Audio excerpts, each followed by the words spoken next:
Matin au micro de Charlotte Hydrac. Bonjour Aminata Touré. Bonjour. Vous êtes donc désormais députée non inscrite à l'Assemblée. Alors concrètement, quand il s'agira de voter des lois, est-ce que vous serez dans la majorité ou dans l'opposition ? C'est tout le sens d'être non inscrit. C'est d'être député du peuple, comme on dit, et tout dépendra de la nature de la loi, des remarques qu'on fera, est-ce qu'elles sont prises en compte. Avec cette décision, le groupe parlementaire Benno Bokk Yakaar perd sa courte majorité absolue de 83 députés. Donc la coalition que vous avez défendue pendant toute la campagne pour les législatives se retrouve fragilisée. Est-ce que ce n'est pas une trahison, comme le disent certains responsables du parti présidentiel ? La trahison, elle serait plutôt de l'autre côté, parce que l'engagement militant, à mon avis, doit être prédominant sur la préférence familiale, ce qui a été le cas. Si les principes qui nous mettent ensemble, si tout ça est effacé, autant que chacun retrouve sa liberté. Ce poste à la présidence de l'Assemblée, il vous avait été promis, vous aviez un accord ferme avec le chef de l'État ? Bien sûr, je l'ai expliqué, c'est très clair. Et puis maintenant, on peut comprendre mieux, en fait, ce qui s'est passé à la lumière des projets d'amnistie de M. Karim Wade. Et de Khalifa Sall.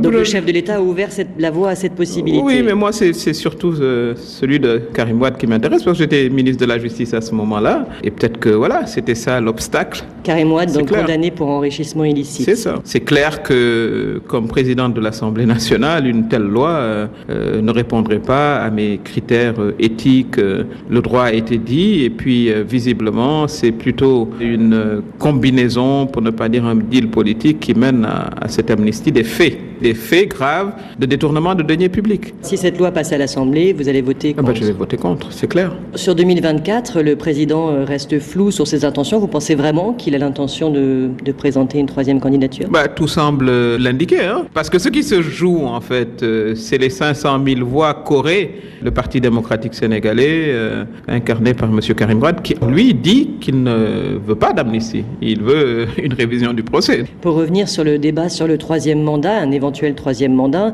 certains vous reprochent de ne pas avoir relancé ce débat pendant toute la campagne pour les législatives avant d'être écarté du poste de président de l'Assemblée. Qu'est-ce que vous répondez ? Je n'ai pas cessé de dire que la question du troisième mandat était derrière moi. Et le président Macky Sall disait qu'il allait se prononcer juste après les élections d'ailleurs. Pour moi, c'était évident qu'il n'y avait aucune raison pour qu'il dise « je vais me présenter ». Il l'a dit sur toutes les télévisions africaines, mondiales, et puis c'est juste pas possible. Ce qui n'a pas été accepté il y a 10 ans, lorsque le président Abdoulaye Wade a voulu faire un troisième mandat, il est allé aux élections, il a eu 35% au premier tour. Je crois que ce serait pire pour le président Macky Sall. Et puis, il y a des risques de stabilité sur le Sénégal. Il n'a pas le droit, le président Macky Sall. Il a fait du très bon travail, ceci dit en passant. Je ne me renierai jamais par rapport à son bilan que j'ai défendu partout.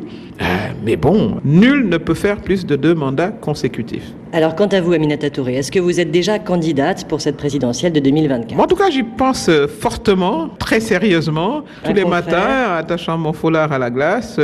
C'est un journaliste qui me le disait, je peux lui confirmer. Je vais aller à la rencontre des Sénégalais, je vais m'organiser, je vais collecter le parrainage. Et vous allez créer votre propre parti ? Le parti, on en parlera plus tard. Est-ce que le chef de l'État, quand il vous a écarté du perchoir, vous a proposé le poste de Premier ministre ? Non, je ne lui ai pas parlé, moi, depuis lors. On se reparlera quand il ne sera plus président de la République. Bien sûr, certains se disent, si le président Macky Sall n'est plus là, j'aurais plus mon poste. Mais c'est ainsi la vie. On n'est pas une monarchie. Et le président de la République, qui est le président de l'Union africaine, doit donner le bon exemple en disant, je respecte la Constitution. Donc moi, mon parcours en tant que président de la République s'arrêtera en février 2024. Merci Aminata Touré. Merci. L'ancienne première ministre, députée non inscrite désormais au Sénégal, Aminata Touré, invitée RFI Matin de Charlotte Hydrac. Tout de suite, la revue de